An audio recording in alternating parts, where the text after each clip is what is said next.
And welcome to another episode of Nard Knows. And of course, I'm your host, Nard Davis Jr. And I got a star coming on to the show, and he's made a lot of noise in his freshman season last year, and now he's preparing for another dynamic sophomore season with the Boise State Broncos. I got my boy Ty Benefield, also known as Buck. How you feeling today, man? Thanks for being on the show. No, I appreciate it. I'm feeling great. Just excited to get into it and discuss ball with you. Hey, man. Well, thank you so much for taking the time out your busy day. Like I said, you were a freshman last season and you're making plays all over the place. How does it feel knowing that your freshman season is one that a lot of people are never going to forget, especially in Boise? It's definitely a blessing. Going into really like last season, coming in as a freshman, a really young freshman, being 17 and all, I didn't think I was going to do much, but I really wanted to. So being able to, make that noise last year and get on the field early was just truly a blessing. And it was great to see my work ethic really pay off. And yeah, it was huge. Wow, 17, man. Putting that in perspective, I don't think a lot of people in that position at that age would be able to handle the responsibilities of being a student athlete, let alone a impact player. What does that mean, and what does that say about you and how your upbringing has something to do with that? Yeah, so I always really been, kind of younger than everybody growing up. And my dad, I remember he used to just tell me like, you can't just think like you're the youngest and let everybody do everything for you. And you got to act older and be older because you really are an old soul. So I just remember coming in, not thinking that I was 17, just thinking like I was an older guy coming in. So that's really what it was for me. It was just having that sense of urgency, being an older guy, like feeling like this was it for me. So it really pushed me to be, faster on the field, faster when I was preparing for teams and just really preparing myself for practices and fall camp. So yeah. Well, I mean, that's pretty easy to do when you're 6'2", over 200 pounds, man, running around hitting folks. So, I mean, who not going to put a specimen like that on the football field, regardless of the age? But skill has a lot to do with it as well. Played a lot of nickel last year, and now you're preparing to play free safety. What are those meetings like? What is there a change in terminology? Obviously, as a safety, you start to become more of a leader on that defense if you weren't already. Really the skills remain the same. Thankful to have this defense where terminology really stays the same too. It's just the bigger role of leadership, as you said. Just being able to kind of like take control of the whole defense rather than getting the call and then communicating with the corner. Now I'm communicating with everybody, linebackers, corners, the nickel. So it's just really fitting into that leader role and just being able to be fully immersed in the defense and know everything. So yeah. Well, you definitely got some big shoes to fill. Boise State has a distinguished resume of getting safeties to the league and just producing great college safeties as well, like J.L. Skinner and Seyi Oladipo. What have you learned from those guys as leaders on this defense? So what I've learned from JL is really just having that like mentality that you want to just go and take people's heads off. I mean, that guy, he's a hitter. And I really, watch his game when before I, prepare for any teams. I really watch players before I play anybody. So when I watch him, I just look at his like whole mentality that like if you come around me, you're gonna get hit. So that's what I watch him for. And then really just his leadership too. Like he had a big role on the Boise State defense. And then with Oladipo, that's my big bro right there. So I just really learned a lot from him, like leadership, because he has a big role on the defense, being a nickel too. So he has that leadership, and he's been in the defense too. But he's a really smart individual, like when it comes to shoot outside of football and in football. So just really being able to pick his brain all the time and be coached by him is just it's awesome, and it's only gonna make me a way better player because having these guys, like, it's important to have people around you because you can't do it yourself. True, true. And, as a safety, you got to, like you said, you got to rely on those corners, safeties, everyone to do their job, including the offense. The quarterback situation just got flattened out. Everyone knows who that starting guy is, and Maddox Matson. And he's a Salt Lake guy. That's where I'm based right now, and everyone's super proud of him. What do you like best about your starting QB, and what have you seen from him through fall camp leading up to this season? Um, to just start, like both quarterbacks are extremely talented. Like Malachi has an amazing arm, and then Mad Dog, they both have some great accuracy and amazing arms. But what I see with Maddox is his leadership, and then also just knowing the defense, longer. But both quarterbacks have done an amazing job competing at such a high level during fall camp. And it's always a good position to be in to have two quarterbacks like that because unfortunately we play the game of football, and if one goes down, we're able to have confidence in the other one. But Maddox is going to make huge plays, and both quarterbacks are really going to make plays when their numbers are called. But they're both really good and talented individuals. And like I said, it's a great spot to be in for a whole team to have two really talented quarterbacks. Yeah. No, I couldn't have said it any better. A lot of times the starting quarterback from week one isn't the same one in week 8. So to have two guys, and Malachi is a distinguished name in himself, 5-star prospect, can't take that away from him. And so, but that just goes to show you how tough college football can really be, especially in those competition battles, regardless of the position. So, great futures for both those guys, regardless. You're going from 20 to 0 this year. Big step. And a lot of targets going to be on your back now, if not already. Let's talk about just the number change, man. Like, why 0? Shoot, JL. I mean, he's a really big reason. And then also just being a single digit. I wanted to be a single digit, but I wanted to really, kind of earn it is what I've been saying. And I feel like last year I did a good job of earning it. But a big reason why I went to 0 was because JL. I just wanted to carry on, that 0 legacy. And I feel like it could be like a whole thing going on and on as time progresses. But just being that dog on the field and just being able to take control and like have everybody know, when it comes to big 0, like it's not time to play, like it's time to go. So yeah, it's just that next step. College football, just people really taking it seriously. Like, oh, this guy is a youngin', but he's a vet too. So that's really why I wanted to change too, and because it looks dope too. 20 was cool, but 0 I feel like is a great fit. Hey, getting 20 as a freshman is respect in itself, because you could have ended up with like 46. Yeah, for sure. 100%. I was blessed to get 20. Yeah, for sure, for sure. That freshman season, man, I got another question about it. It's a big jump going from high school football to D1 football, and you got to have certain natural abilities that are easily transitioning over to the game. What was it for you? Was it your study habits? Was it just the system? Like, what played a role in you just hitting the ground running so easily from an outside perspective? Really for me it was just like my work ethic. Just being that guy that wants to be first and then leave last too. That was the biggest thing. And then also having guys like my dad, David Benefield, and then my uncle, and then my mentor. My uncle, his name is Billy Neely. Him and my dad played together in college, and being able to learn from them and how they went about college was just huge. And then also my mentor, Steve Jones, he's taught me a lot too. And I remember, I'll never forget going to breakfast with him one time and just talking to him about like this whole football thing. And he just told me, like, don't be so caught up in, trying to focus on other people. You need to focus on yourself and compete with yourself before you start competing with people.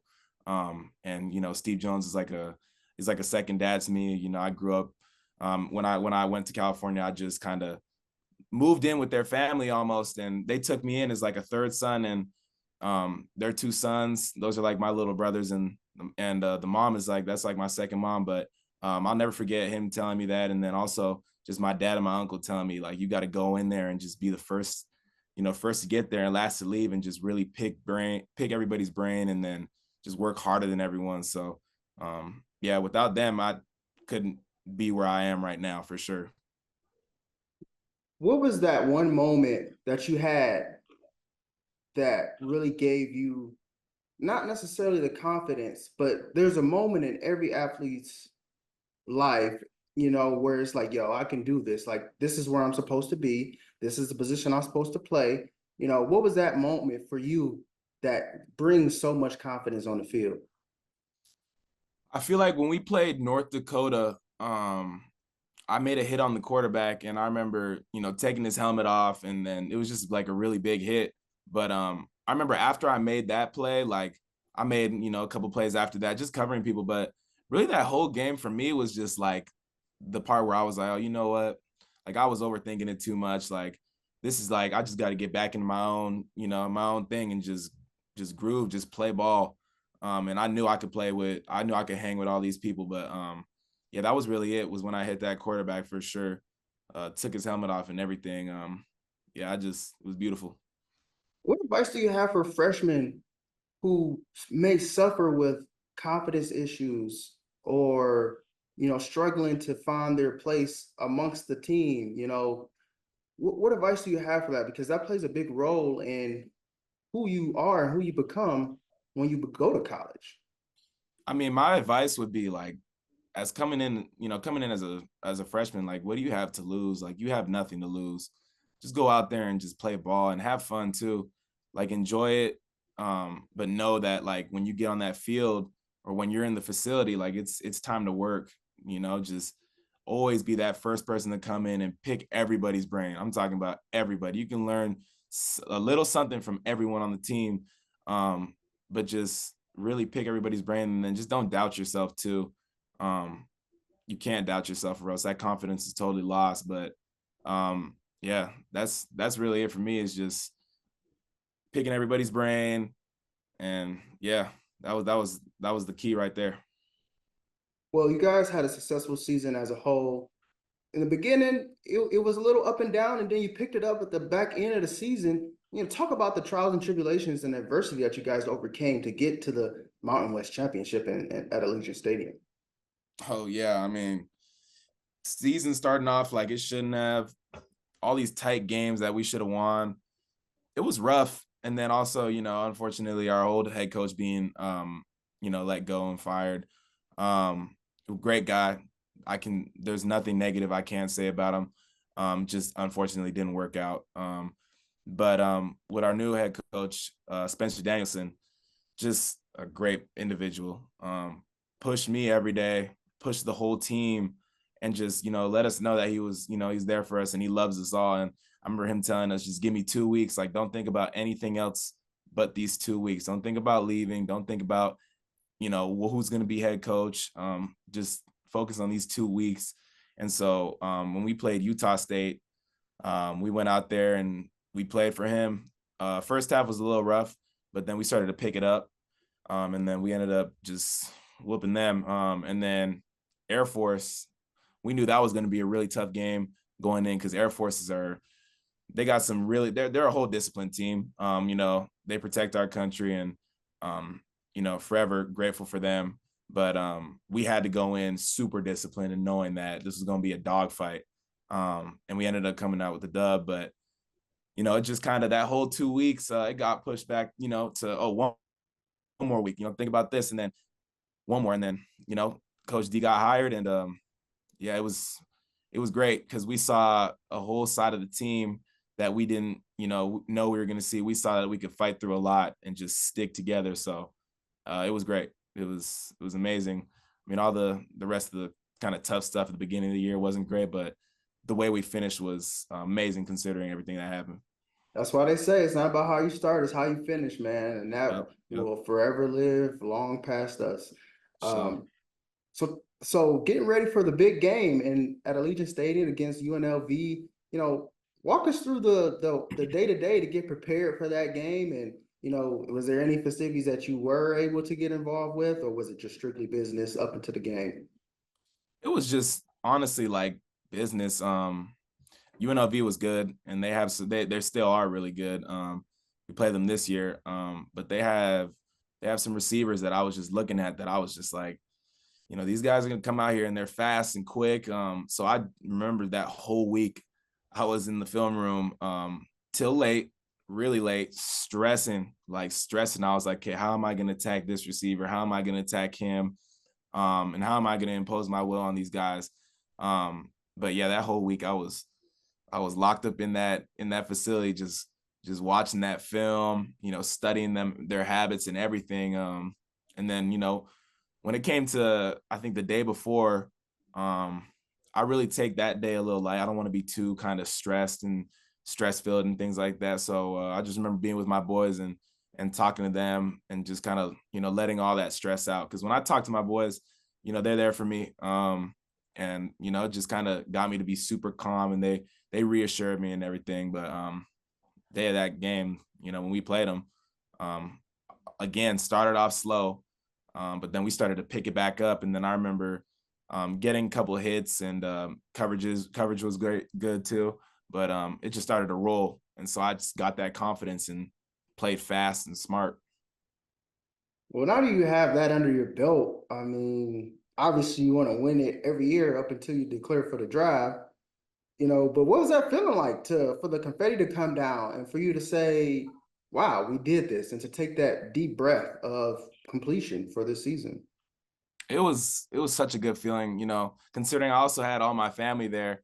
I got to play in front of my uncle and my dad and my mom and my auntie, and it was great. It was awesome, just knowing that we went through all that, and then feeling that confetti come down and seeing all the faces on my guys being super happy and everything. It was a great feeling. It was a super great feeling. And then being able to have my dad tell me he was proud of me and then just love me up was it's a great feeling, because my dad, he's a tough guy to impress. He doesn't show it, but like when you can see it, something special. So it was great. Man, talk about that relationship with your pops, man.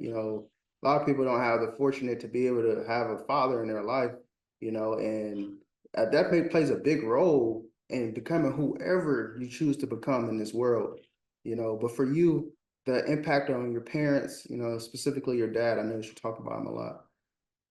Yeah, I mean, my dad and I have, we've kind of had a rocky relationship growing up, with this whole football thing. Because I remember he used to drag me and my sister to practice when he coached in college, when we were living in Canada actually. But he used to drag us to practice, and we used to be there like bored, so we'd be messing around, climbing the goalposts, like climbing anything that we could find really, and then messing with the bags and going through drills if we really could. But yeah, it started off rocky with my dad, because I didn't want to play quarterback, because I played quarterback when I was younger. And he used to make me play quarterback, and I used to hate that. But I remember my senior year of high school, I went to California my junior year, but my senior year, the school, blessed us with the opportunity to get a scholarship and go there. And then also just, get my dad to be down there with me. So I got to live with my dad for a year in my senior year. And yeah, that's just a great time. It was a really great time. And, being able to have my dad watch my senior year is just something that I'm forever grateful for. And, our relationship has been, stronger ever since. And love that guy. He gives me trouble sometimes, but I love him. Mhm. I love him, and I need him. Yeah. I really do need him. Hey, respect, man. That's respect right there for sure.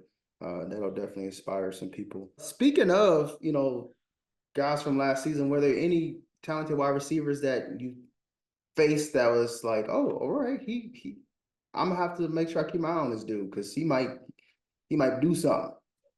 Let me think. Let me think. Oh yeah. Well, UCF, they had Javon Baker, Kobe Hudson, and there was a slot. I don't know what his name is, but he was tough. I don't know his zero. I think he was number 6 or number 0, something like that, or 3, one of those numbers. Those receivers were legit, and then all of UW's receivers. UW loaded that year. Crazy, crazy team. I didn't really get to play much that game, but I got to watch, and those dudes were different. And then I feel like a team where I really played a lot against, where they had a receiver that I was like, oh, UNLV, Ricky White's good, really good. And then UCLA, they had a slot, number 17, Logan Loya, really good, really like methodical route runner, very good route runner. I got to cover him, I think, 2 times, but he's definitely a really good route runner.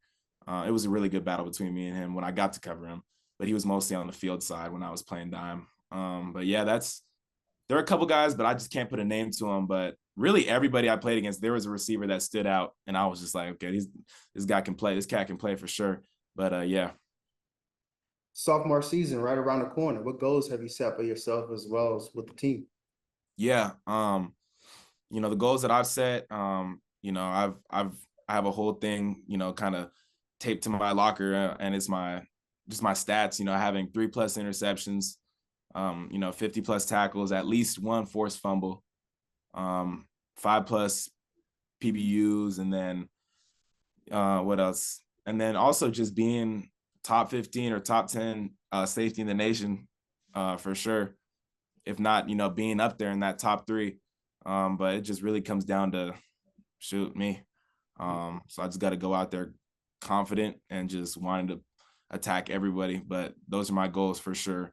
Because they kind of messed me up last year, not putting me up on top freshman DBs. But I'm gonna have to show them this year for sure. And it's sad in my head too that I got to be 2 times better than some of these SEC guys and big school guys. But I'm okay with that, and I'll accept the challenge for sure. Most definitely, man, because that's only gonna make you better on and off the field. That's for sure, man. And you already equipped to handle it mentally and emotionally. So physically, you go out there and do what you got to do. It's a wrap, and it's hands down. Couple more questions for you, man. I appreciate you so much for your time. With those NFL dreams that you do have, obviously it's early, but do you think about it sometimes? And then what do cross your mind when you do think about how every year you're getting closer to that dream? Yeah, I think about it a lot. I dream about it a lot. Talk about it with my dad a lot because my dad was able to play there. But yeah, it's just a thought that's always in my head, and it pushes me every single day because I watch a lot of film, a lot of NFL film too. But just watching those guys, it just pushes me every single day. And it also, adds a couple things to my game too, because when I watch DBs in NFL, they always show me something new that I'm just like, oh, I'm gonna try that for sure. But knowing that I'm getting closer every year, it just pushes me to be more urgent when I'm on the field and what I'm doing too, making that real use of my time to be able to put myself in a better spot to go pro. So who do you watch? Who's your guys that you like to watch? Yeah, so I love watching Javon Holland, Miami Dolphins safety, Canadian too. Just love watching him because I've had opportunities to be able to work out with him, but he's all the way in like Northern California, so it's kind of tough over there. But my dad and his dad, they know each other. They're actually close. I'm pretty sure they played against each other, played with each other in the CFL. So they know each other. And then really for kind of like coverage, I'll be watching corners. So I watch Jalen Ramsey. Yeah, that's my guy right there. I love watching him, and he shows me that mentality too to go attack everybody. And he talks his trash, and I don't really talk much trash, but it just shows me like go out there and attack everybody. But those are 2 guys that I really be watching. Okay. And you're gonna wear a single digit when you get to the NFL, I bet, huh? Hope so. If God allows it, if he gets me there, that's the plan for sure. And I mean, I can't help but notice because I'm a man of faith myself, man, and I love it when people reference God and give him the credit when it's due. How has he played a role in your life in keeping you even killed? And when you go to a school that's Division 1 and you a starter, and it's nothing but girls everywhere, and it's temptation, and it's all it's every kind of reason for you to fall off your game. I'm assuming that's a big reason behind it, but from your perspective, you tell the story. Yeah, I mean, my journey with my faith is definitely in progress, and I'm working on it every single day. But I've said his name before, Oladipo. That man right there, just really tied down with his faith, and it's inspiring for sure. And he helps me, be better every single day. Sometimes there are moments where you'll slip with temptations all around you, but yeah, he's always there, for me, and he drags me to chapel, drags me to church if I'm not feeling like it. But then again, just the general thing of God being in my life and blessing me is just can't forget it. I would not be here without him. That's for damn sure. And he just watches over me and just he blessed me with a lot of things. And I can't thank him enough, and that's why I'm doing this. It's for him, number one, and then my family. But I'm gonna keep doing this for as long as he allows me to. Thankful for him always. Hey, amen to that, brother, for sure. Because he keep me afloat for sure. um, Oh, hey, uh, do people still talk about that Boise State game? Way back, is way before your time, Fiesta but Bowl. The uh, Fiesta. yeah, the Fiesta Bowl. Do people still talk about that? Oh yeah. Oh yeah. No, I had camps with some of the guys that like played in that game. So they always, hearing them talk about it and then hearing fans just always talk about it is just it's awesome. And then watching that film too. Dope game. Dope game. I remember me and my brother watching that game and the hook and ladder, the Ian Johnson score with the Statue of Liberty play. Like Yeah. I was just like, yo, they really Oh, beat them. for real. Nah, for real. It's crazy. Yeah, that team is definitely Hall of Fame. Like I'm sure it's a statue somewhere commemorating that moment for sure, man. Mhm. Well, last but not least, man, moving forward, what can we expect from Ty, and what can opponents expect from Ty on the field as well? As far as what you guys can expect is just me playing my hardest all the time. And just really like just putting it on for my family always. And then just expect big things too, because this year is so important. I've treated it like it's super important because a lot of times you see freshman guys ball out their freshman year and then kind of tend to go downhill from there. And I've worked my butt off to be able to, not let that happen. Yeah, this year is just really important to me. And then as for opponents, I can't say too much, but just know that me and the defense, Boise State, like we're coming for it all for sure. Well, I just want to say thank you for being on the show and to let you Appreciate it. know that you will be a recipient of Zoom Bang protective gear. And we're Appreciate it. excited for you to wear this. This is a gift for you from me and the guys that support Nard Nose and associated Yeah. with Ron McBride Foundation. We'll definitely send you this and let us know how it works. Let us know if you love it. And if you love it, let everyone else know you love it and we'll get it going, man. So we want to thank you. We'll send you the shirt and a girdle as well. Appreciate it. I Yes, sir. appreciate Keep it. you protected, man. So when you lay them big hits, you Yep. ain't gonna feel a thing, man. And that's Yep. battle Sounds tested. good. That's mine right there. So I've wore that. So it's battle. You know what I'm Yep. saying? So thank you so much for joining the show. We're praying for you a healthy season, a great season, man. And I'm looking forward to when you hear your name called on NFL draft, man. But until then, let's stay in touch and God bless, bro. So God bless. Thank you. Thank you for this whole thing. Appreciate it.